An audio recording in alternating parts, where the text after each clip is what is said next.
Good afternoon, crafters, and welcome to today's masterclass on inks. We have had a huge response leading up to this session, so I'm really looking forward to sharing some of our knowledge with you. Now, we've called this a masterclass, but of course I do put a caveat on it saying I'm not necessarily an expert in all types of inks. I've certainly played with a whole heap over the last 20 years. And of course, we're talking about inks for stamping. We're not talking about tattoos. So if you're here to look at inking tattoos, sorry, wrong place. We're here to talk about inks that we use in stamping and our paper crafts as well. So today we'll talk a little bit about the different types of inks. We'll talk about some of the different uses and we'll do some demonstrations, and then we'll talk a little bit about the care and of course answer your questions as we go along as well. Now, of course, if you're watching us here on Facebook Live or if you're watching a replay later, make sure you pop into the comments and tell us that you're here and say hi.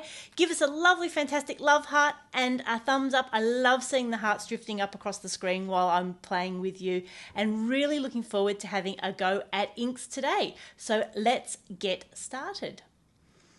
Okay, so here is some of the inks I have managed to collect over the last 20 years, as well as some that I've managed to borrow, because there are a few new ones that, believe it or not, I don't actually have every type of ink. And I think the challenge is once you get started is because there are so many inks, you feel a bit overwhelmed and feel like you need some of everything. And you really don't. So what I want to do today is to just break it down into the main types of inks.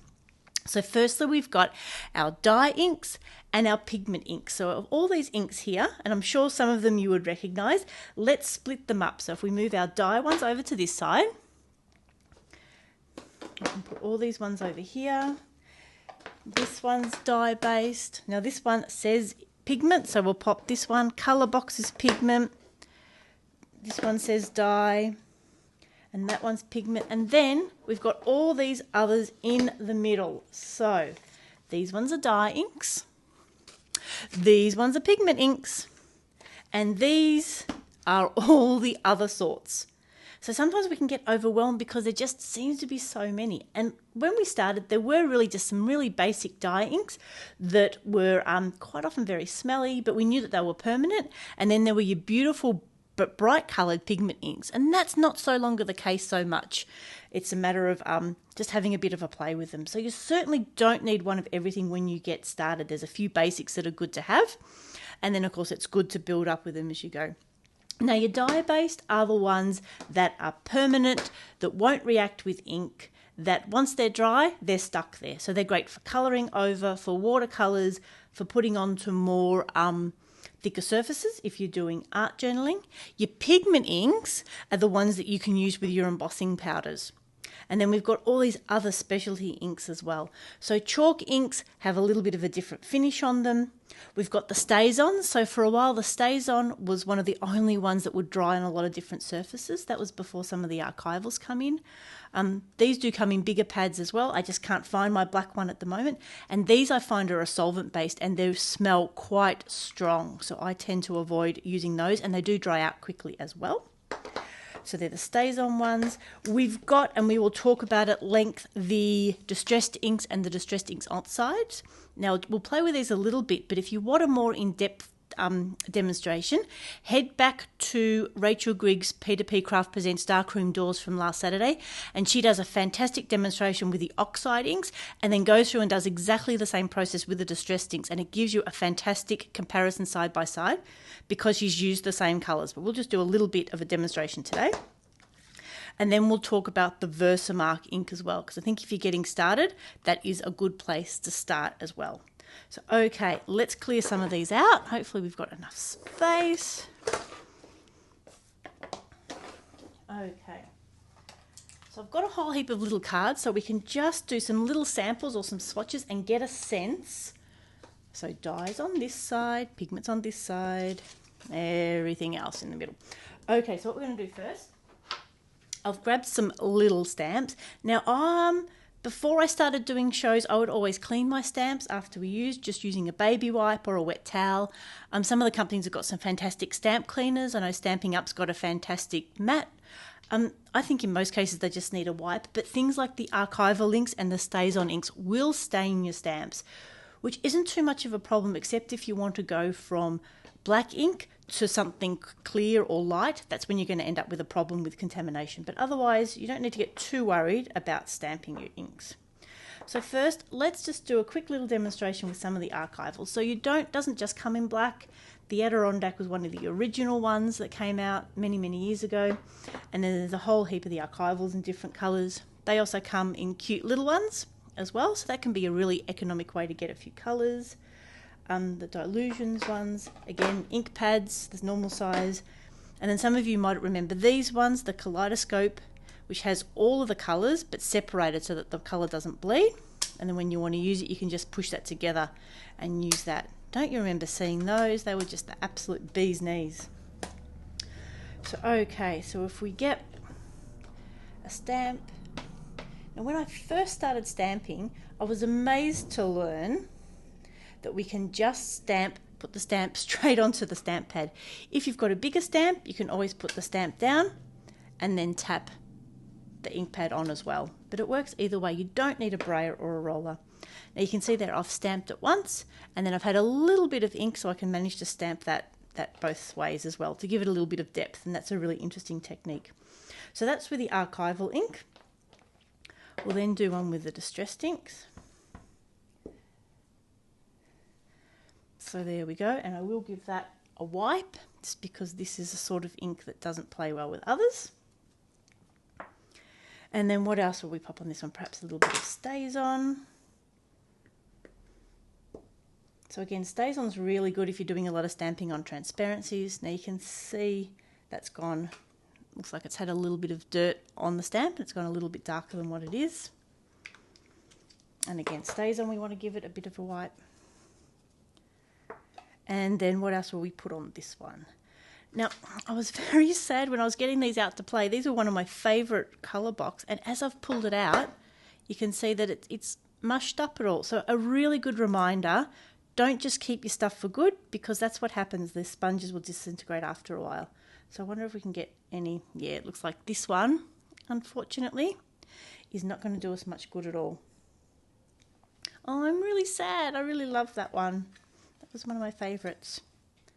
But yes, a good reminder, don't just keep your crafting products forever. Make sure you get them out and play with them. Okay, so we'll give that a moment or two to dry. So the big question is, which ones can you use with different things? Which ones do you use with markers? Which ones do you use water-based mediums?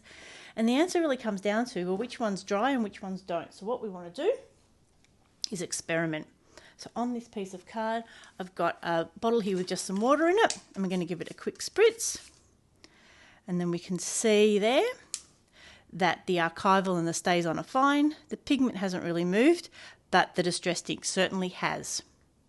So that's a really good reminder to, if you're going to use the distressed inks, great for backgrounds, but you might need to seal it if you're going to do much on top. And then also perhaps don't use it for as fine detail as well. Okay. So what's water soluble and what's not. So when we're looking at doing something, like we said, with markers or with other medium, let's give that a go. So I've got another really cute little heart here. So we'll use our favourite black archival. Now most of these also come with re-inkers, so little bottles of ink that you can top your ink pads up on. And when I first started stamping, I never thought I ever needed one. But as the girls that work with Mixed Media Art can attest, the ones that get a lot of use, it really is worth buying the re-inker at the same time as your ink if you think you're going to use quite a bit of it, because the ink pads really do last a long time. But like we said, some of the ones like the StazOns just do tend to dry out. But like we said, my poor old pigment inks just haven't stood the test of time at all. That makes me so sad. Okay, so I've grabbed a marker. I don't have a lot of markers because I'm not a huge fan of colouring in. This is a Tombow one. Again, really, really old. And what we want to do is just see whether it will smudge when we colour it in. So we can see there once we colour in, that's really not moving at all. So when we colour in with ink markers, we want to make sure that it's a permanent ink and that it won't move. So that's with a marker. If we were using something like a water-soluble medium, like Dina Wakley's Scribble Sticks, her pigment sticks, let's get out a nice bright colour. And again, same thing, applying it on. We know that it'll be fine when we apply it on dry.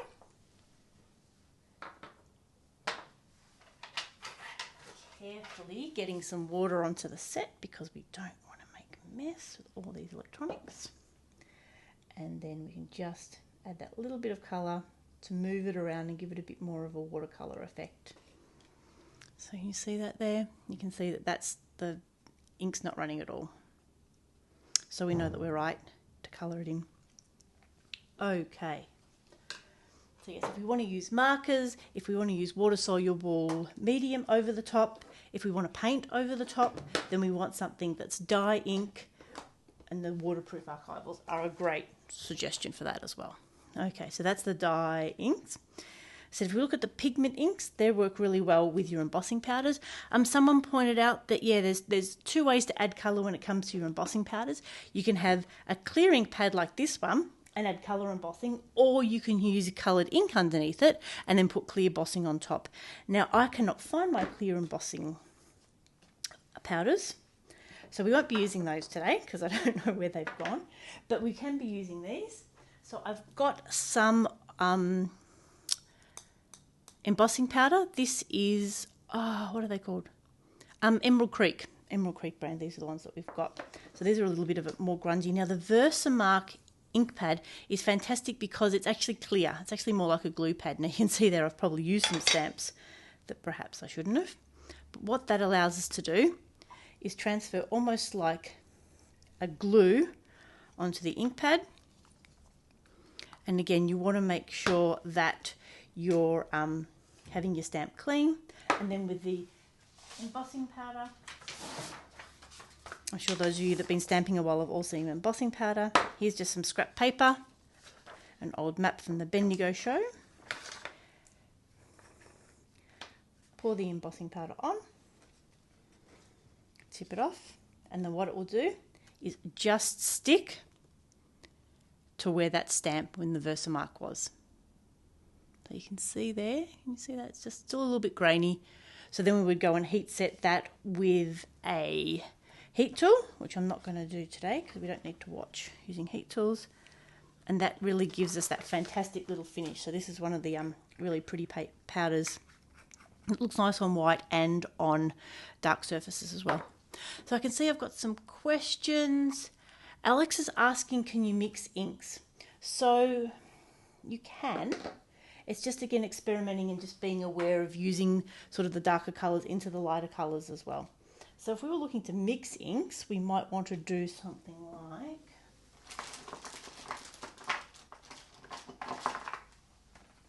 Okay, so that's probably not a good colour choice, is it? Okay, so if we wanted to mix colours, what we could do is use a blending tool. And so each of these have got the little foam in them. It was good to see Rachel doing that the other day as well. So using the blending foam that's dedicated to this ink, inking it up. So starting on the edges and moving in.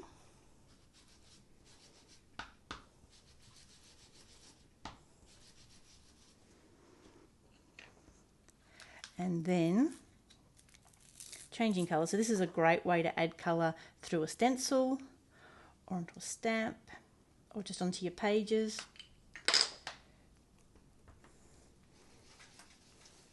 So they don't really blend in the sense that because they're not reactive with water, they're not going to blend like they would in a watercolour soluble. So you can see that you're getting a little bit of colour mix by overlapping the colours, but they're not really blending. So not if you took a white paint with a red and mixed it to pink. So again, inks are pretty much the colour that you want is the colour that you're going to get for these inks. Okay, so we've talked about the dye inks. We've talked a little bit about embossing using either pigment or the Versamark. So StazOn, again, another really good ink. Works pretty much the same as the archival. But now let's create some space and look a little bit about the distressed and the oxide inks. So these are some of the inks that are quite new onto the market. And again, there's just so many different ways you can use them. So I'm not the expert. Head over to Tim Holtz and have a look at all his. He's been playing with these for many, many years now. Distressed inks have probably been out 5 or 6 years. The oxides for a year or two. And they really are quite different inks, even though they sort of look the same on the outside. So if we were to do something, I've got a mat here on my table. If we were to put down some archival ink. And then some distressed ink. And then some, oops, oxides. Sorry, Wendy. Wendy's generously lended me her ink pad and now I've just gone and dropped it. I'm sorry. Okay, onto the mat, and then we give it a bit of a spritz. We can see straight away, hopefully you can, that these two have started to bead and react with water, but this one hasn't. And this was the archival. So if I got a piece of card and then went and tried to smush onto that, I'm really getting nothing. That is actually quite stuck, and I should probably wipe that up with a baby wipe rather than leaving it there. But we can see here the red and the green. Now, again, probably not the best choice of colours because they're going to, well, these ones will mix and make a bit of a mess in the middle. But we can see instantly that we're getting some beautiful colour. Oh, Wendy's being very generous in lending me some oxide since I didn't have any. So again, you can see just this amazing amount of colour. You can see how it's coming through and becoming lighter as well. And again, we can do that. And then if you watch, like I said, if you watch the video that Rachel Grigg did, she then really does show you how you can mix those and really get more than 3 colours as well. So if we did that here, I think all we're going to end up in with the middle is a bit of a mess. So the distressed ink, okay for stamping, much better for backgrounds, really cool when you react it with water, all sorts of techniques there. Now the oxides have a little bit of pigment in them, so I'm not sure whether you can see that, but you can see just a little bit of pigment sitting there on the water. So it doesn't just have the ink in it, it has a little bit of pigment in it as well. It makes it more opaque, and then it gives it some really cool little effects as well. Again, great for creating backgrounds, for adding depth and colour, but they will react with water. To the point, hang on, let me clean this up first and then I'll show you. So when oxides first came out, it was probably about 18 months, 2 years ago. They were on at the craft show in America. And I went and did one of the Tim Holtz make and takes. But just today, I spilt water on it. So this tag was made 2 years ago. This morning I spilt water on it, and you can see here, had a lovely M for Michelle on it, and it's managed to pull that ink up. So these oxides will continue to react many years later. That was obviously completely dry, and now it's pulled the ink up a little bit where I dropped some water on it. So if you want to use it and have it permanent, you might want to seal it or just be mindful of that. Again, it's depending on what you're doing. Okay, what other sorts of questions do we have? Yes, Belinda's telling us that they're releasing some more colours. That's going to be the bane of all our existences, isn't it? As we collect things, is that the more colours that we have, the more we've got to chase. Now, I've just got to find somewhere to sit those. Okay, so what else can we do with inks? Like we said, we can stamp with inks. The other thing we can do is to colour in with them. So for those of you that were at the Picture to Page show last year, I think for nearly all the 5 shows. So for those of you that are new to From Picture to Page, we used to run 5 craft shows across Victoria, and we did a fantastic little make and take of a card using the Darkroom Door collage stamps, which I love because it comes with a matching stencil. And for my engineering background, there is nothing like a perfect... Ashley's just finished her collection. Yeah, I'm sure you have. I've heard you've been an absolute devil with the distressed inks. So yeah, so we've got a beautiful stamp that's got a matching stencil. And what we did with our make and take was actually added this on top of gel prints, but I'll show you how it can work on making a card front as well. So like we said, we're going to use the archival ink because we're going to put colour over the top and we don't want it to move once it's down, but it is quite unforgiving. Now I've marked the top of the stamp so I know which way is up. Because we're covering such a large area, we want to make sure we stamp it all over.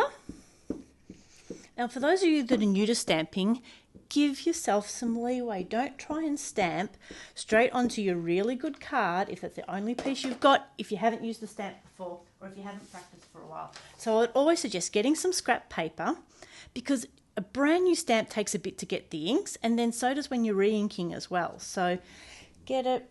Give it a really good smush down.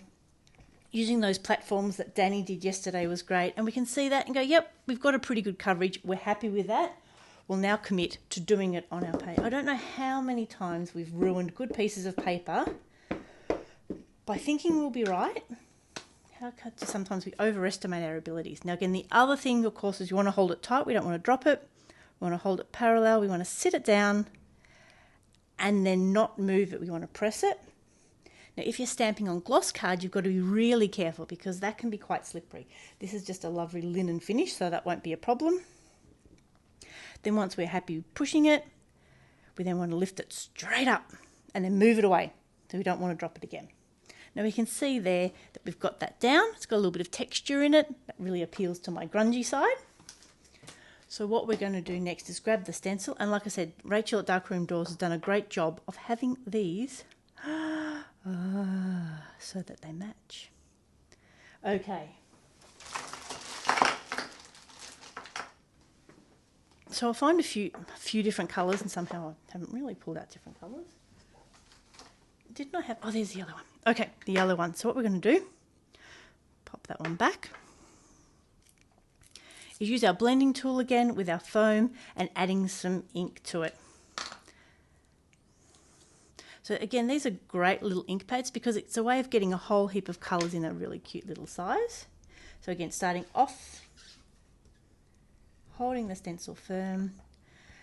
I know Ashley was asking about holding stencils and whether you tape them. You could certainly use something like this green tape, which is a low tack tape. There are some spray adhesives, but I'd really advise against those because they tend to just make a real mess of everything, even if they are low tack. So I'm just going in there, adding that little bit of colour.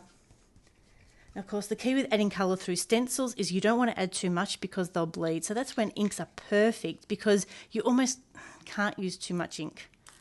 Can I say that with confidence here? I think I can. Unless you've done something a bit silly, like over-inked it, you really can't use too much ink. So you know you're going to be pretty safe to be able to apply it slowly. And then if you want more, adding the layers. So if we wanted that a little bit darker, we could go in and just keep adding, and because it dries fairly quickly, you know, we know that we can move on.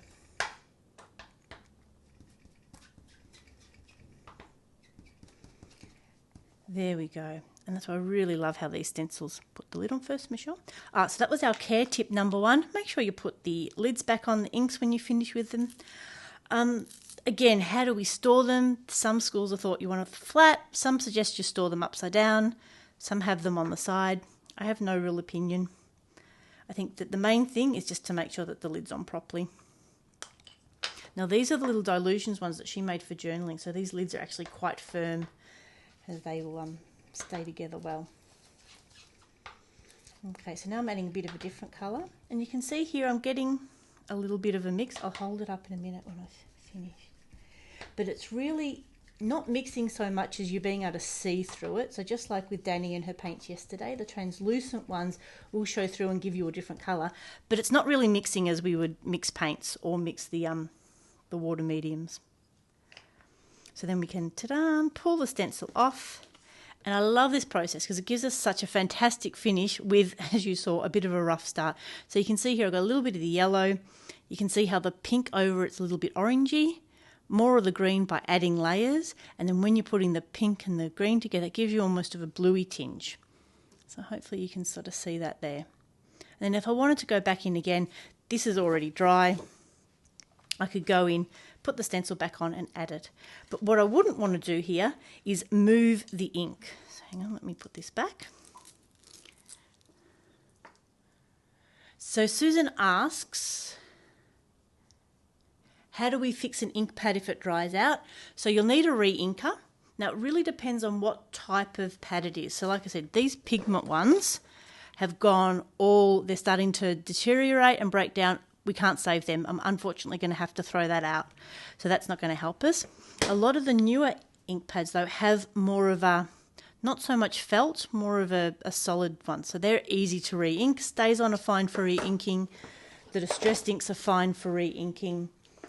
Like I said, the mixed media art team knows that these ones are fantastic for re-inking because I did finally buy our team a re-inker and they were all happy.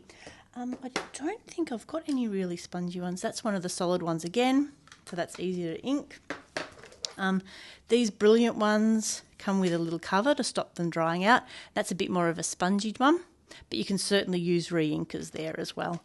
So yes, if you're finding your ink pads drying out, give them a little bit of a lease of life with inking. Again, plenty of YouTube videos on how to do that, and the challenge is just to go slow and steady and see how you go, and then add a little bit more if you need it. That is the place where you can add too much ink. Okay, so were there any other questions? We talked about dye inks. Look how much of a mess I've managed to make in 20 minutes. So we talked about the dye inks, we talked about the pigment inks, we talked about all the other sorts of inks. So like I said, really the best way to get the lowdown on the distressed ink is go and look at Tim Holtz, as well as the video that Rachel did on Saturday. Versamark, fantastic for embossing, as will your pigment inks. And then these ones are great for adding colour if you want to do it in a way that doesn't add a lot of mess. But knowing that if you're going to put layers over it, things like the distressed ink will run, whereas the archival ink will be fine. Okay, so I think that was pretty much it. So I hope you've enjoyed today's masterclass. Chalk inks, again, are just another different type of ink that give you a bit of a different finish. I can go and give you a quick demonstration of those. So these chalk inks I've had forever and a day as well. And these come in single pads as well as these fantastic sets. And these are more dye-based inks, I'd say. They're not really waterproof. They do give you a nice little soft finish, and a little bit like your chalk paints, gives you quite a matte finish, so kind of quite a soft finish. And you can use them direct paper, or you can use them with stamping as well. Oops, that's one I didn't clean earlier.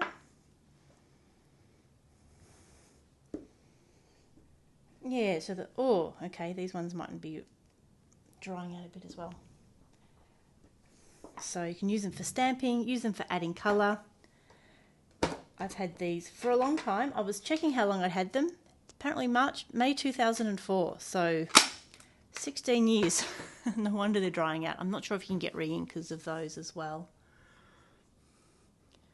Okay, so please, when you're starting out stamping, don't get overwhelmed by all the different colours and all the different types. Just remembering that there's really three categories. There's your dye inks, which are fantastic if you want to add medium over the top, if you want them to be set. There's your pigment inks, which used to be all the bright colours, but not so much anymore. But they're great for adding your embossing powders because they will stick. And then you've got all the other sorts. So your distressed inks, your distressed oxides, your chalk inks, the Versamarks, your StazOns, they're all just variations. And again, make sure when you're buying them, have a chat with your retailer and make sure you understand what you want to do with them, and then understand how that's going to help you as well. Because sometimes you might just need to invest in, one or two. Don't go buy the whole set straight away, so you can see if they're going to work for what you want to do. If you want to add colour with ink, fantastic, grab some colours. If you really just want to stamp in black or in a brown or a dark grey, and then add your colours with markers or with water-soluble medium, then just use your archival basic ones or your StazOns and you'll be right. But again, probably worth with those black ones is to buy a re-inker with it, because then the colours will match and you can go and add a little bit more ink on it every few months when you might need it, and then it will be always ready to go. So I think that's it. We've talked about the different types, we've talked about some uses, just a couple of things on care that we had come through our piracy group. Like we said, make sure you put the lid on when you're finished storing them. I don't know, team, let me know what you think. Do we store them up the right way? Do we store them upside down on their edge? Not sure what it is. And I think, as Joe pointed out, to make sure that you do clean your Versamark ink from your stamps, because it is slightly solvent based, it's not good for your rubber. So make sure, and I better go make sure I've rubbed that off too. So yeah, definitely keep your stamps clean if you have a chance. Give it just a baby wipe or some of those cool stamp cleaners, but don't feel overwhelmed. Usually, as long as you can get them off when they're wet, and if they're stained a little bit, that's not going to hurt the stamp itself. It's only things like the Versamark or some of the others that might have a little bit more solvent in them. So Debbie tells us that she stores hers upside down. So there we go. So we might have to do a survey over in the Papercraft Posse to see who stores them which way. So if you're not a member of the Papercraft Posse, I'll put a link in the show notes, but make sure you head over there. It's a really lovely supportive community where we can share our works, ask questions like how do you store your ink pads, and then get answers for some really knowledgeable crafters as well. So yes, today in our ink masterclass, we've looked at the different types of ink. Hopefully we've given you a bit of a guide and you're not going to find it too overwhelming, and there's always plenty of people that you can talk with and say, okay, I'm thinking of doing this. I want to stamp onto vellum, or I want to use markers. So talk to people and understand what you're looking for before you launch into it. And if you are new at stamping, like we said, just take a breath, take a step backwards, and give yourself plenty of time just to practice. Don't practice on that one last piece of paper that you've got that you really need. Make sure you stamp first onto a scrap piece of paper. Make sure you've got enough ink and that the stamp is flat as well. So Wendy's telling us she stored her distressed inks on the side. So I think it does help if you want to write on the side what they are. And then like we said, and with care, be careful using the dark colours onto the light. You will contaminate them. So wipe them then. Make sure you wipe off the Versamark. And someone also asked about the mementos and stuff. So hang on. Let me refer to my notes. So, yeah, someone asked what was the difference between archival, memento, and VersaFine. Now, I don't have any memento or VersaFine, but I did do my research. And so archival ink, like we said, is that waterproof dye ink. These are predominantly ranges, but there's a few different brands of those. Memento is the Senesco, is that how we say it? That brand of ink, and that's a dye ink as well. And then VersaFine is one of those newer pigment inks, but it does give a chance to, if you're doing more photographic type stamps, it is ink that will help with that really fine detail as well. And it's fast drying and oil based, so it will work really well on gloss card as well. So yeah, so again, talk to your retailer about how you want to use it. If you do want to stamp on gloss card, you do want to think about how you want to use it, because it will take longer to dry. And so you want something like a VersaFine or Momentum or Archival so that you can get it on, you know it will dry. If you want to emboss it on gloss, then you might want to use something different again, but you do want to make sure that it will dry, because there's nothing more frustrating than ink that doesn't dry on surfaces, is there.